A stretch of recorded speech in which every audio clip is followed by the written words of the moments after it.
He's saying, I'm not sure about these people, so if you react with excitement, nervousness, tenseness, or fear, you will make him more popular with millions of people around the world. Cesar Millan was the charming figure who turned bad-behaving dogs into well-behaved friends with powers that seemed miraculous. His show on National Geographic, The Dog Whisperer, made him one of the most famous people in the field of pet training audiences for almost a decade, but behind the calm and confident exterior he used to teach countless owners how to become powerful pack leaders, a man who was going through terrible personal problems, was hiding. Today we look at Cesar Millan's terrible journey after his divorce. A story of betrayal, loss, and then redemption. At the end of the story, in a rare emotional interview, Cesar admitted that he did not initially feel angry, but after blaming himself, he felt a profound, "It makes me sad that people can act in such a cruel way." These rough words only scratch the surface of the terrible depression that almost killed the popular dog trainer on TV. A man who, ironically, had helped many others find balance, but had a hard time keeping his own. First, the rise that came before the fall. To understand Cesar's worst times, you have to first understand his great successes. Cesar was born in a very poor area of Mexico. Cesar crossed the border with only $100 and a dream. His first few years in the US were not easy. In a recent interview he said, "I took my first shower in the US in a bathtub made just for dogs.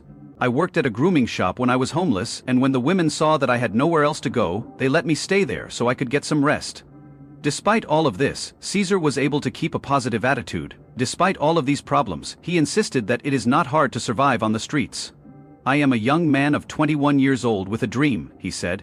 "Being born in Mexico, a country with a high rate of crime, gives me an advantage over people who were born in the United States. It is 1,000 times safer to be anywhere in the United States as soon as, when you feel safe, you'll find that things are fun." What some people might have seen as a problem, Cesar saw differently.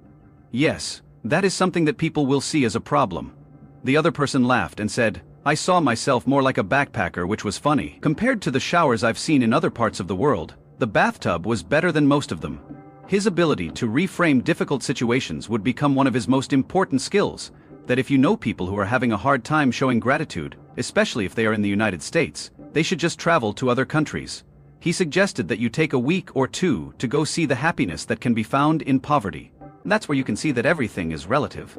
Cesar's determination and unique approach to dogs quickly caught the attention of the Hollywood industry. He built a multimedia empire based on his philosophy of calm, assert, full of energy, and within a few years, the Dog Whisperer became a worldwide sensation. He had an almost miraculous ability to communicate with troublesome animals, and his techniques helped millions of people who had trouble controlling their pets. In the second part, an ideal storm includes a divorce, business betrayal, and a loss.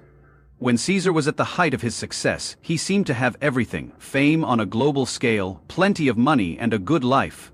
Cesar has been very quiet about the details of his situation, but the end of his marriage caused him to have a lot of emotional problems at a time when he needed help the most. In a shocking turn of events, the person who had helped many families restore harmony in their homes found that he himself couldn't do it. He had a public image as a relationship expert, albeit with dogs, but he was having a lot of problems in his personal life. This caused him a lot of pain and self-doubt. After 10 years of work on building the Dog Whisperer brand, he found out that his business partners were planning to take over his empire, which included the rights to his books. Cesar said that it was his name and the very title that brought him fame. "This is when I learned about Hollywood and the legal ways that someone could be dishonest. The issue at hand was ownership, and even though I was supposed to be 50%, when it came time to honor it, they said that it wasn't written down. I was a man of my word, and they weren't playing the game legally, and it was clear that they weren't playing it spiritually either, since they had been together for 10 years. The betrayal was especially painful because when you know their kids and the relationship has been going on for 10 years, everything feels more personal. I thought that loyalty, honesty, and integrity would be the norm. What happened was terrible. Cesar lost control of important money streams and came dangerously close to losing the rights to his own name. They wanted this, but they also wanted that. He was still shocked. Over the course of many years, Cesar had always taken great pride in his ability to be honest in business and to keep his word. Canines communicate in a clear and unambiguous way. There is no hidden agenda at play here. Realizing that human connections could work with such a level of dishonesty hurt his trust in both other people and his own ability to make good decisions. He thought about the fact that he had been honest with other people and kept his word. He had trouble whenever he tried to play an adult game like being married, in a relationship, or running a business, because he met too many people who didn't follow the moral rule of honesty and loyalty. That's the problem. I am the only person on the streets, so it is easy for me to survive there. In the third and final part of this series, The Perfect Storm, Cesar reached his breaking point because of the weight of everything that was going on around him. Cesar's admission that he had attempted suicide was a shocking revelation that left his followers in a state of disbelief.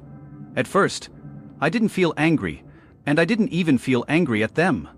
Later, Cesar admitted that he felt anger directed at him. I struggled to come to terms with the fact that other people might act in such a way.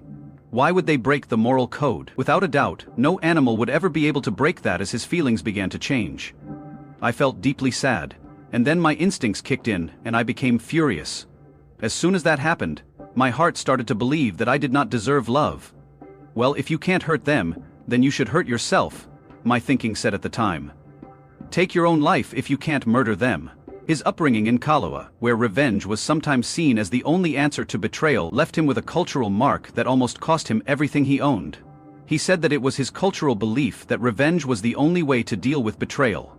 This belief was something he carried with him from his culture, and it was very close to killing him.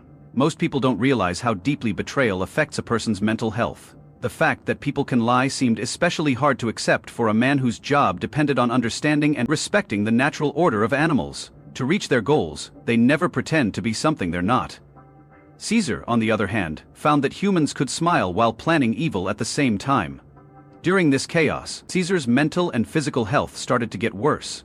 He lost a lot of weight and was down to 102 pounds. He started abusing drugs and was taking up to 12 Vicodin tablets every day and mixing Red Bull with vodka. He couldn't keep his alcohol and drug use under control. The person with the addiction used to be a model of energy balance, but now he was completely out of balance. Cesar saw how silly it was that he was teaching millions of people how to create calm, assertive energy, but he couldn't find tranquility within himself. He taught dog owners all over the world how important it is to keep a positive attitude and energy level, but it seemed impossible for him to apply those lessons to his own life. Part 4, Cesar's fall had effects on more people than just himself. At a time when keeping in touch with his family was very important, he was separated from his 3 children, which was probably the worst part of the situation. His addiction not only hurt him, but it also hurt his relationships with his children. Things got so bad that Cesar and his children stopped talking to each other. After some time had passed, his youngest daughter told of the terrible event, saying that she thought her father had changed into a different person, like a monster. She started to be bothered by the unpredictable nature of his energy, which was something Cesar himself had taught other people how to deal with in their dogs. Because she didn't know which version of her father would show up next, she remained extremely alert. For many years, Cesar's family stayed split up and missed out on important events in each other's lives. Being away from his family made his emotional crisis even worse. Part 5. A Journey to Healing. By 2012, the mental and physical toll had reached an intolerable level. Cesar's health had gotten a lot worse. People close to him knew that if they didn't do something, it could be fatal. In September 2012, he started rehab at Cedar Lodge, a luxury center in Utah. It was the most expensive option at $150,000 per month, but it was the most important step toward recovery that would ultimately save his life. However, abstinence wasn't the only thing he needed to heal. He also needed to completely change how he thought about business relationships and his own sense of self-worth. He reevaluated because of this. The man who had spent his whole career teaching others how to keep their energy levels in check now had to apply those ideas to his own life in the hardest of situations. According to Cesar's reflections, real problems either destroy you or make you stronger by making you more aware of what's important. The most important thing is that Cesar didn't become bitter, which is a choice that, for many people in his situation, it would be impossible. It's one thing to take your money, but it's quite another to take your energy, which you also give them. It's a blessing from God that I didn't waste that energy. The music changes to a happier tune. And then things began to change. Cesar began using the exact techniques he had taught others to help dogs get better, to help himself get better in the first place. For the same reason he always said that dog owners should first become calm and balanced before trying to change their pet's behavior, he now focused on restoring his own internal balance before trying to rebuild his external world. The healing process also included his relationships with his family. On November 12, 2015, his younger daughter, who had just finished rehab for drug abuse and an eating disorder, called him for the first time in years. For almost 3 years, this was the start of the process of reconciliation between the man and his daughter. These connections were hard to re-establish. It took a lot of therapy and treatment for the family over the course of 18 months. They were able to make a lot of emotional progress by spending a week together at a retreat in Arizona in 2017. During that time, they meditated and did physical activities. During this process, Cesar had to face the ways in which he had told dog owners to be responsible for their pets' actions, and now he had to do the same for his family. To do this, he had to show a level of humility and vulnerability that he had never seen before. This is the response from the public. The huge amount of support that was shown to Cesar. After his problems became public, it was amazing how many fans who had been using his dog training methods for years came together to send him messages of love and support. One fan wrote, "I feel angry at the thought of anyone ripping Cesar off, stressing him out, and leaving him feeling hopeless for the future. Take a step back, Cesar, you are stronger than ever, and know that you are loved and admired by a great many people." Phoenix rising from the ashes, someone else said, "In my opinion, Cesar Millan will forever be the dog whisperer. I would never ever say anything bad about this person. I am a dog groomer myself, and what he says is in line with what I have learned about people and their pets through my own experience. His character is honest, but the mending process takes time, and sometimes the most powerful medicine is found in the strangest places."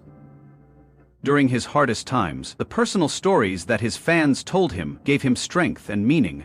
The most moving of these stories were the ones that he himself told. "I learned about Cesar while I was in the UK visiting my relatives during the Olympic Games," one woman said. "Even though he was shooting stuff on the street, we were able to identify him, and photos were taken with him by all of us. I was going through a hard time in my life, and I was fighting on the inside," another said. "When we said goodbye to him, he yelled, 'Smile, girl!' as we walked away. I will never forget how it felt like he had actually seen me, even though we had only talked for a few minutes." A number of incidents involving other people that showed his personality while he wasn't being filmed in the store while I stood in the back, and watched him treat everyone with such kindness and respect, no matter what they looked like. He was really respectful. He paid someone who couldn't pay their bills because he didn't want the person to know. He did it very quietly, and when we saw it, we didn't say anything. To put it simply, he is the epitome of a gentleman. Cesar's influence went beyond training pets and into life development for some. As a child, I used to run away from the dogs in the neighborhood because I thought they were stupid animals. In fact, I watched his shows and was blown away. I recently got a Rottweiler puppy and an English Bulldog puppy. At first, I trained them myself, using Cesar's many methods. I learned that dogs are both beautiful and smart. Our group became well behaved because of what I learned about how they think. As a result, my life was drastically changed, and I owe him a lot for that. Perhaps most importantly, his honesty about the problems he was having with his mental health. People who were going through similar problems could relate. I too have struggled with suicidal thoughts, so hearing about the problems another man I admire had is very meaningful to me. Thank you for these testimonies. They confirmed what many people had always thought. That Cesar's ability to connect went beyond dogs and touched people's hearts, and that his honesty in sharing his darkest moments helped heal not only himself, but also many others who were going through similar things. Through hardships similar to his own in the 7th part of both The Comeback and The New Perspective, Cesar Millan is now able to rebuild his life and career according to his own plans. Even though the journey was difficult, he came back with new ideas about business relationships and how much he was worth. "I needed to get back in touch with my true self. I was forced to reevaluate my basic principles and begin the process of rebuilding from there," told Cesar. "I had lost a lot, but I realized that my identity had not changed in any way." During his recovery, Cesar realized that his true self, the connection to his instincts and spirit that made him good with dogs in the first place, remained unshakable. This was true even though his worldly possessions and even his professional credentials could be taken away. People who were going through similar situations found inspiration in his strength. "I have reached the lowest point in my mental state that I can remember," one of my fans said. "Since Cesar first appeared on public television, I have been a viewer of his show. When I saw him going through something like this, it immediately sparked my mental health problems. But seeing him come out of the experience stronger has given me the confidence to carry on, not only for the sake of my dog, but also for my own sake." The way Cesar approaches relationships has also changed a lot, as it has for many people who have been through similar things.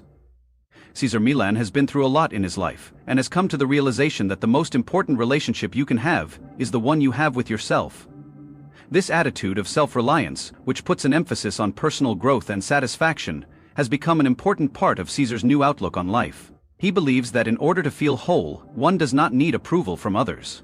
This is the main point of Cesar Millan's journey, which began with him in through the depths of despair and ended with him finding new purpose. It's a reminder that even people who seem the most confident and successful are actually dealing with their own problems behind closed doors. More importantly, it shows how strong the human spirit can be when we refuse to let betrayal and grief define who we are. Cesar made the wise observation that along the way, you either learn to be the warrior or the victim.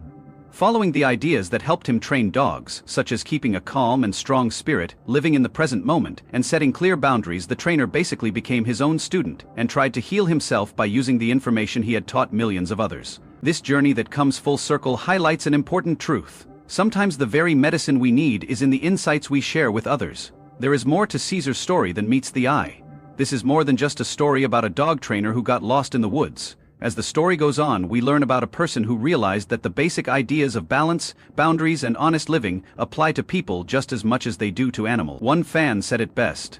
It is a hard world to live in as an empath, but Cesar was able to make it through it, and he was able to find his way back to the light and inspire others to do the same. Cesar has always been, and will continue to be known as the Dog Whisperer. As one of his fans wrote, "No business attorney or scumbag will ever be able to take that away from you. Stay strong, Cesar, the whole world is rooting for you." Cesar Millan has shown that the ideas he taught about dogs, like calm assertive energy, living in the present, and pack leadership, can also help people deal with adversity in their lives. He proved this by his incredible journey of loss, betrayal, and eventually redemption. Perhaps the most important thing we can learn from Cesar's story is that true strength is not found in never falling, but in getting back up every time we do, and helping others do the same. As Cesar Millan continues to work with both people and animals, he is a living example of how strong the human spirit is, and how having a mentor can change your life, a reason to live.